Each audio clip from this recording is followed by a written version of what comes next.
Yes, Roma wines taste better because only Roma selects from the world's greatest wine reserves for your pleasure. And now, Roma Wines, R-O-M-A.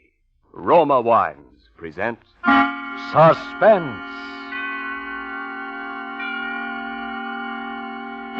Tonight, Roma Wines bring you Mr. Dan Duryea in The Will to Power, a suspense play produced, edited, and directed for Roma Wines by William Spear. Suspense, radio's outstanding theater of thrills, is presented for your enjoyment by Roma Wines. That's R-O-M-A, Roma Wines, those better-tasting California wines enjoyed by more Americans than any other wine, for friendly entertaining, for delightful dining. Yes, right now, a glassful would be very pleasant, as Roma Wines bring you Dan Duryea in a remarkable tale of Suspense.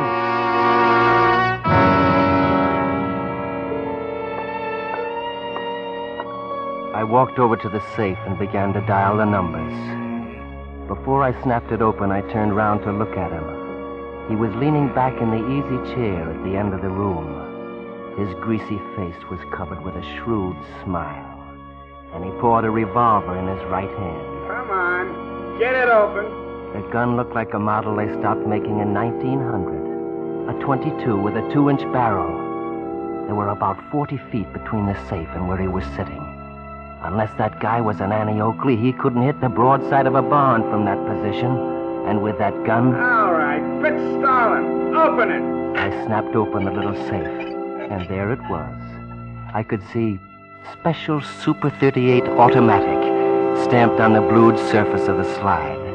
The hammer was back, just as I knew the old man had left it. I picked up that beautiful precision instrument. I turned, not too quickly, snapped off the safety and brought the sights in line between our eyes. Hey, wait! Wait, don't! The letter! The letter! He lay there on the floor. I looked at him, and I had that strange feeling that I'd overlooked something. Something important.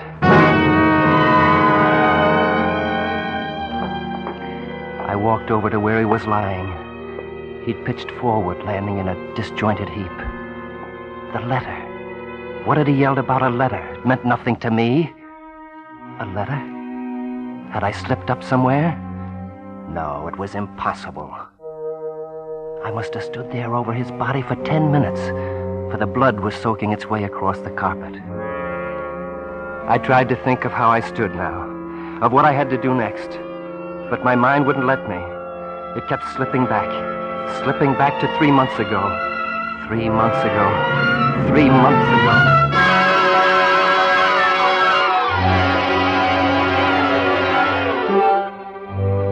Old man Donovan was in a pretty bad mood that night. He and his wife, Roseanne, were scrapping. They stopped as I came into the living room. That's final. Oh, Charles, come in. Hello, Charles. Hello, Mrs. Donovan. I finished going over these papers, Mr. Donovan. Good. They look okay. Yes, sir? Have you seen Mrs. Donovan's bank statements around anywhere? No, I haven't run across them. Oh, she's been overdrawing again. We've got to get this straightened out once and for all. I tell you, I haven't been overdrawing. How many times do I have to tell you? Don't argue with me. Charles, will you see if you can find them somewhere? I don't know where they are. Well, of course you don't know where they are. Look for them. What do I have a private secretary for? Yes, sir. Yes, sir. I'm going to bed now. I want those statements in the morning, do you understand? Well, good night, Roseanne. Good night, John. Charlie. Come here. I can't stand it any longer.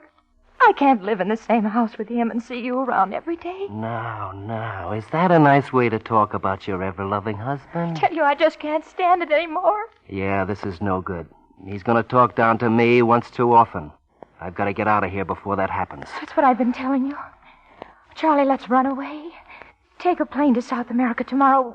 We could be together from then on. Let's do that, Charlie. I have a little money, and I have my jewels and the furs. We could get along. Let's do it.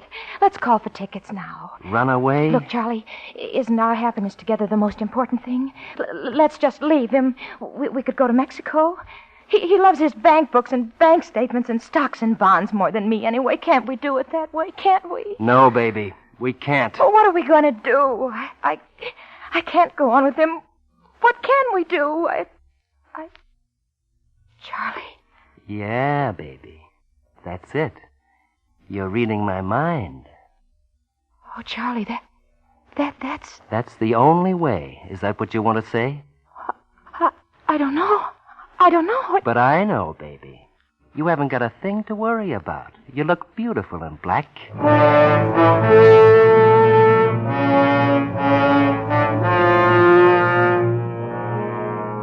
There wasn't much time to waste. I couldn't take any chances on him catching on. If we were going to do it my way, we'd have to do it soon. I began to make plans. I told her we were going to push him out the window. I told her everything except about the poison. I was ready. I bought the poison, and now only had to slip it into the old man's medicine. At 6 o'clock that night, the phone rang. I knew that was Judge Peters. I picked him to establish my alibi for me. Hey, the phone, Joe. Yes, sir. It's probably Judge Peters. He told me he wanted to see me tonight. But if I'm to finish your letters... Well, sir, could you perhaps tell him that I'm not here? Huh? It'd be simpler, and I have so much of your work to finish that I... Oh, sure. Hello? Hi, Judge Peters. The old man swallowed it hook, line, and sinker. You know what? He liked little intrigues. They were the only adventure in his life. Except for Roseanne. I'm sorry, Judge. Charles isn't here. I haven't seen him all day, and I don't expect to see him tonight. All right, Judge. Yes, I'll tell you. Good night. We fixed that, huh? Yes, sir. I think it's better this way. Now I'll be able to finish those letters for you. Oh, fine. Say, fix me my medicine first, will you, Charles? All right, sir. You want soda with it? Uh-huh. Enough? A little more. That's it. That's good. You're only a fair secretary, Charles, but you're a swell butler. Thank you, sir. Well, I'll get busy on these reports. Take him down to your room? Yes, sir, I can work better down there. All right. Oh, I say, make a note to dump my consolidated steel volumes tomorrow. Yes, sir. Don't you worry. I'll take care of everything tomorrow.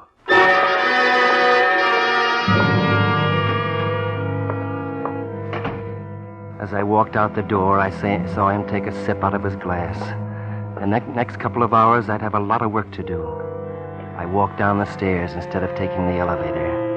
No one had seen me enter, and no one was going to see me leave. My whole plan hinged on leaving without being noticed. I went out the side door.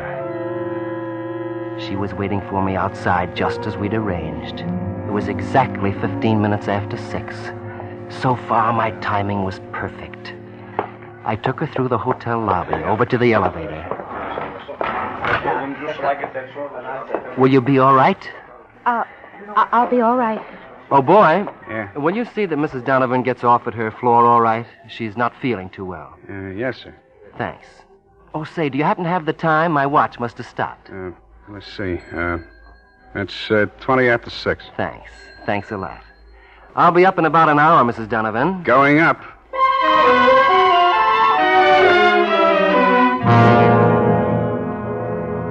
That was that. Now all I had to do was to stall for time. I walked around for a while. Between 6:30 and 7, I went into some stores where I was known. I said hello to some people, just in case anyone checked. Then I walked around some more. The minutes dragged by. I must have looked at my watch 50 times during that hour and a half. At 8, I went back to the hotel. As I stepped into the elevator, I really noticed the elevator man for the first time. He was big and greasy. I had to make sure he wouldn't forget what time I went upstairs. He made the first move as the elevator began to go up. That was luck. Get your watch fixed, sir? Oh, sure. Says 7:30. It's still not working. No? It's almost 8 now. How do you like that? It must have stopped again. Almost 8 o'clock, Yeah. Thanks.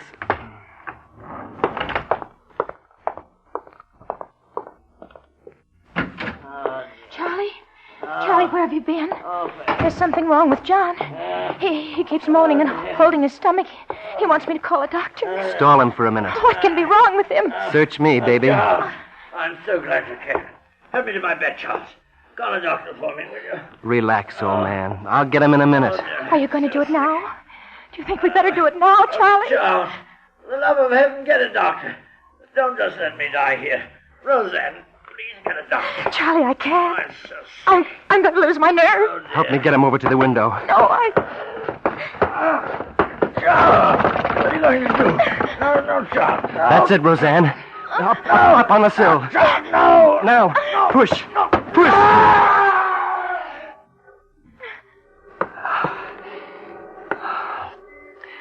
You know everything now, don't you? I just come in. He fell.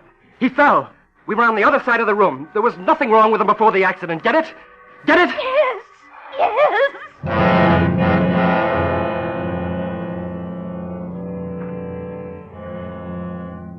I looked at her standing there. She was shaking, frightened half to death.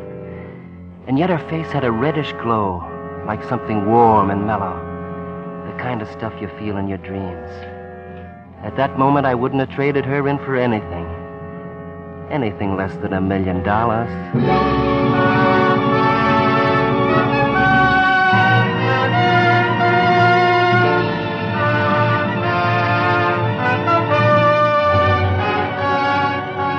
For Suspense, Roma Wines are bringing you Dan Duryea in The Will to Power.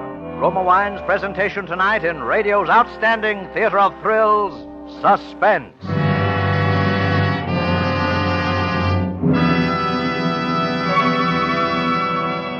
Between the acts of Suspense, this is Ken Niles for Roma Wines.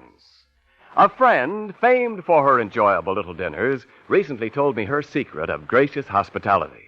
Because she's usually busy in the kitchen after guests arrive, her husband keeps their friends pleasantly entertained until dinner time by serving Roma, California sherry. Yes, she's a smart hostess. For better-tasting Roma sherry is the favorite of millions as the perfect first call for dinner and for entertaining any time. For Roma sherry, like all Roma wines, begins with choicest grapes. Then Roma vintner skill and America's finest winemaking resources guide this luscious grape treasure unhurriedly to tempting taste perfection. Later, at peak taste richness, Roma selects from the world's greatest wine reserves for your pleasure. So share with your guests the better taste of Roma, California wines. Roma sherry, port, muscatel, or Tokay. Insist on Roma, R-O-M-A. Roma wines, by America's greatest vintner. And now, Roma Wines bring back to our Hollywood soundstage Dan Duryea in The Will to Power, a tale well calculated to keep you in suspense.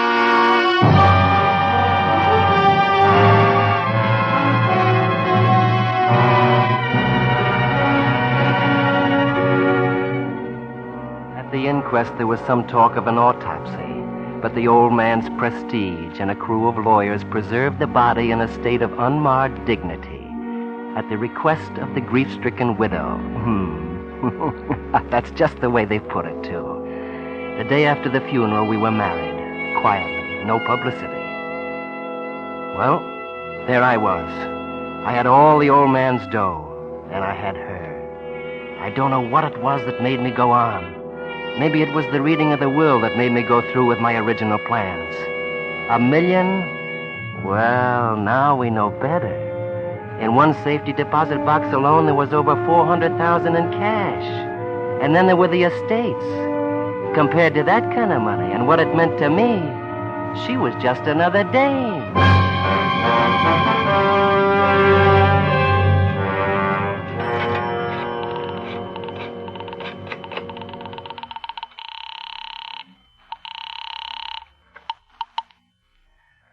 Hello, Lieutenant Braden speaking.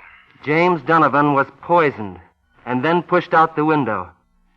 I suggest you dig up the body. What? Who's this speaking? I work in the hotel. The night before Donovan was killed, his wife threatened him. Ask anyone on the floor. They'll tell you how Donovan and his wife always fought. Now, look, suppose you come down here. That's all, Lieutenant. Dig him up.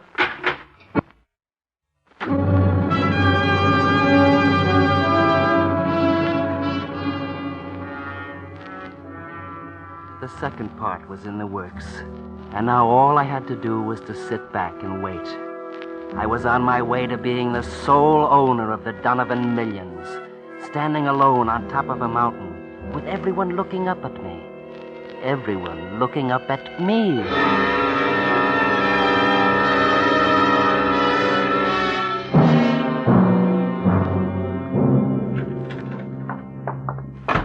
What's the idea dragging us down here, Lieutenant? Treating us like a pair of common criminals? What is it you want of us, You'll Lieutenant? get the idea in just a minute now. Just don't get excited. Not get excited? Why, of all It's mighty strange the guy falls out of a window with two people in the room. What do you mean, strange? We were on the other side of the room. Accidents will happen. Sure, I know. I was at the inquest, too. What I really wanted to ask you was, where were you before he fell out? I told you, I'd just come in. I see. You were out before. Why, yes, I'd gone... Can you prove that? What? Can you prove that you weren't in the apartment any length of time before the accident? Yes, I guess so. I hadn't seen him all day. Sure, I guess I could prove it. But why? And how about you, Mrs. Donovan? Listen, Lieutenant, if you have something to tell us, let's hear it. Otherwise, let us go. Okay, brother. We dug up old man Donovan. He had enough poison in him to kill a Knox. Poison? Poison? Why, that's impossible. He couldn't have been poisoned. Mrs. Donovan was up there with him all the time. Oh, she was? Of course. He couldn't have been poisoned. I see. Can we go now? Yeah, sure, you can go. Mrs. Donovan will have to wait, though. We're booking her for murder. It was perfect. They indicted her for second-degree murder. That was a smart move on the part of the DA, because he couldn't conclusively prove whether the fall or the poison killed him. And then she swore to high heaven that she didn't see him drink anything while she was there. The lawyer who was trying to prove suicide almost broke a blood vessel. The best part came when the prosecution tried to get me to testify for them. I showed them our marriage license then. It convinced her that I was trying to protect her. But it gave the DA all the motive he needed. The jury finds the defendant guilty of murder in the second degree.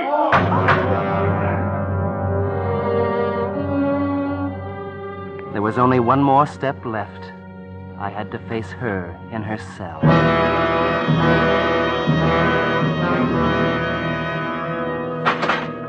You got 5 minutes, mister. Darling, Charlie. Oh, Charlie, I've been waiting for you to come. I'm still in a daze, Roseanne. How did it all happen? The trial, the conviction. It all went so fast. Oh, I don't know how it happened, but maybe it's better this way. At least part of what we did has been paid for. When I get out, we'll be able to live a free life together. But 10 years? No, darling. I'm going to tell them. No. I'm going to confess everything. I'll do that rather than see you wasting away in prison. No. No, you're not. You'll just be trading places with me. It'll be punishment enough if we're deprived of each other's love. No, Charlie, this is the only way it can be. And 10 years isn't so long.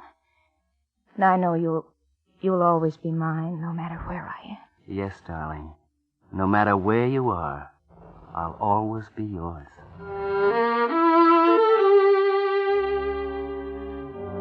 I really felt bad about it, too. But you've got to compromise in life. I traded in a thing I wanted for something I wanted more. Money and power. It was right there in the palm of my hand. And all I did was make a fist.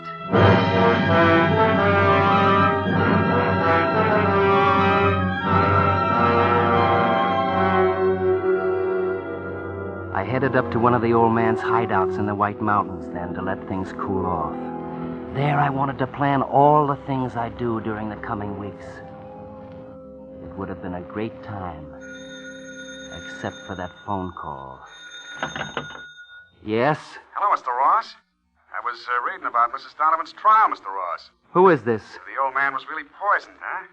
And you, running off, leaving your wife to take the rap. Who is this? Tell you what, for, 25 grand, no one will ever know about you sneaking out of the apartment that day. I think you'd better come up here and see me in person. Okay. I'll be up tomorrow night at 9. Why not tonight? You'll be there if you know what's good for you, brother.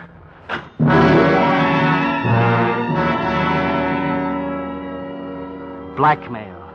I knew what to do, and paying him wasn't the answer. Once I began to pay, he'd then have the power that belonged to me. He'd pull the strings. This man, whoever he was, could degrade me and humiliate me more than I'd ever been degraded while serving the old man. I heard the car drive up at a little after 9. I'd left the front door open and sat in the living room, waiting for him. He walked in. Hello, Mr. Ross. It was the elevator man. Well, Mr. Ross. Got a pretty classy setup here. My. Poor Mr. Donovan. Sure is a shame when a guy has to leave all that money behind. Get to the point or get out. Brother, from now on, you're going to treat me with respect. What I know can send you straight to the chair. Keep talking. I saw you sneak out of Donovan's apartment a couple of hours before he died. I saw you pull your act in the lobby so the dame would be alone with the old man. It's pretty clear the way you framed her at the trial. But you didn't fool me for a minute. What's the count? Well, I figure you're working the babe for plenty, so, seeing the paper said that Donovan left a flock of millions, $25,000 will do for a start. You know I haven't got that kind of money here. How much have you got? Well, I guess there ought to be $1,600, $1,700 in the wall safe. But look here, if Get it! And what do I get in return? I'll keep quiet for a while. For a while. That's it. Seeing I'm such a valuable guy, I figure you ought to put me on a payroll. Make me sort of a private secretary, like you was to old man Donovan. I think I understand. Yeah, you bet you understand. Now get the dough. And fast. Yes, I see now. I think I see the whole picture. I walked over to the safe and began to dial the numbers. Before I snapped it open, I turned round to look at him. He was leaning back in the easy chair at the end of the room. His greasy face was covered with a shrewd smile, and he was pawing that silly little revolver in his right hand. It looked like a 1900 Ivor Johnson .22 caliber with a 2-inch barrel. I took that, and the fact that there were about 40 feet between us in at a glance. Unless that guy was an Annie Oakley, he couldn't hit the broadside of a barn from that position. And with that gun... All right. Fritz Stalin, open it! I snapped open the little safe, and there it was. I could see Colt Super 38 Automatic stamped on the blued surface of the slide. The hammer was back, just as I knew the old man had left it. I snapped off the safety and brought the sights in line between our eyes. Hey, wait! Don't! The ladder! The ladder! He lay there on the floor. I looked down at him, and I had this strange feeling that I'd overlooked something.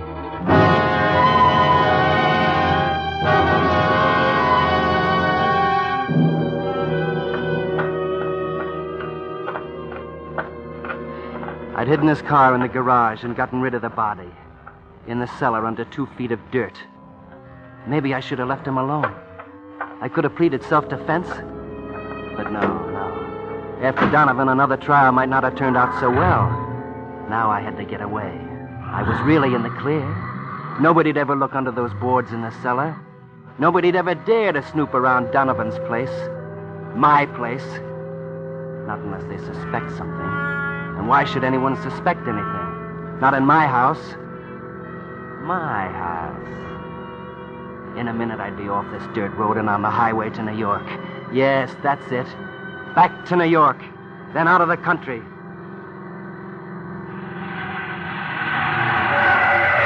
What the... Hey, you... How about pulling out of the road and letting me by? You seem to be in an awful hurry, mister. Who is it? Why don't you... How about letting me see your driver's license, huh?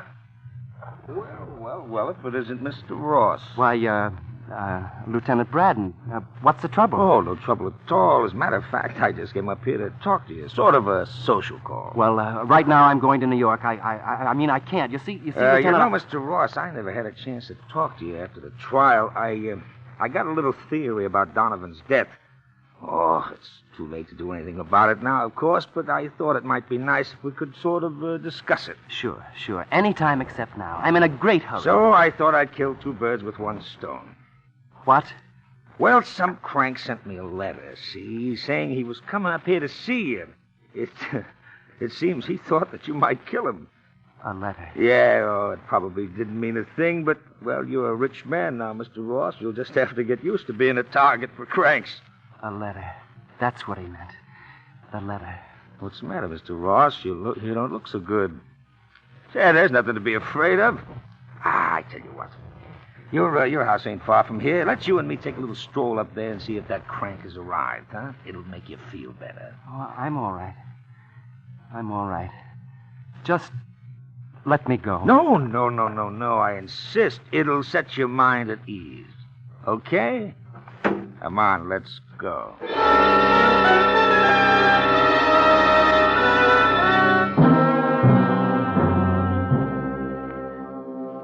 The cop didn't have any trouble finding him at all. I guess Roseanne will get the money after all now, when she gets out. It's too bad, really.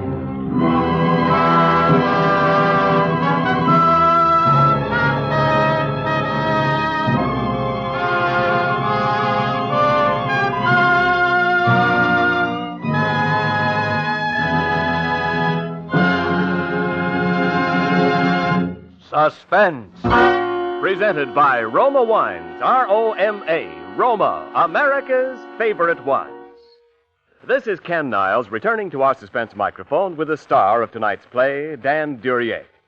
Dan, I've noticed in your last few pictures that you've forsaken the cloak of villainy to play the hero. Yes, Ken, I have managed to qualify for a love scene or two lately, in spite of my wicked reputation. Well, then I'm afraid we've done you wrong tonight, casting you as the villain. No, on the contrary, Ken. I don't want to be a hero on Suspense. Look at what happened to the good guy tonight. Poisoned. Pushed out of a window in a couple of minutes, flat. Well, maybe you're right, Dan, but heel or hero, for your fine performance tonight, you rate a reward. So here's a gift basket of Roma wines with thanks from Roma, America's greatest vintner. Oh, thank you, Ken. And Roma. I'll be glad to be a villain on Suspense anytime. And you'll be glad to have Roma California Sherry on hand when guests drop in.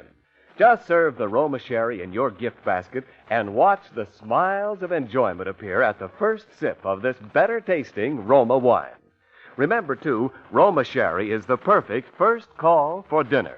A delightful treat anytime. I know that about Roma Sherry, Ken. But do you know why Roma Sherry tastes better? Well, to begin with, Roma selects and presses the choicest, most luscious grapes in all California. Then the ancient skill of Roma vintners with America's finest winemaking resources guides this rich treasure unhurriedly to tempting taste perfection. Later, at peak taste richness, Roma selects from the world's greatest reserves of fine wines for your pleasure. That's why more Americans enjoy Roma than any other wine. What better reason? Thank you, Ken, and good night. Thank you, Dan Duryea. Dan Duryea appeared through the courtesy of Universal International Studios and is currently being seen in their production White Tie and Tails. Tonight's suspense play was written by Frank Talbus. Next Thursday, same time, you will hear Miss Joan Bennett as star of Suspense. Produced and directed by William Spear for the Roma Wine Company of Fresno, California. This is CBS, the Columbia Broadcasting System.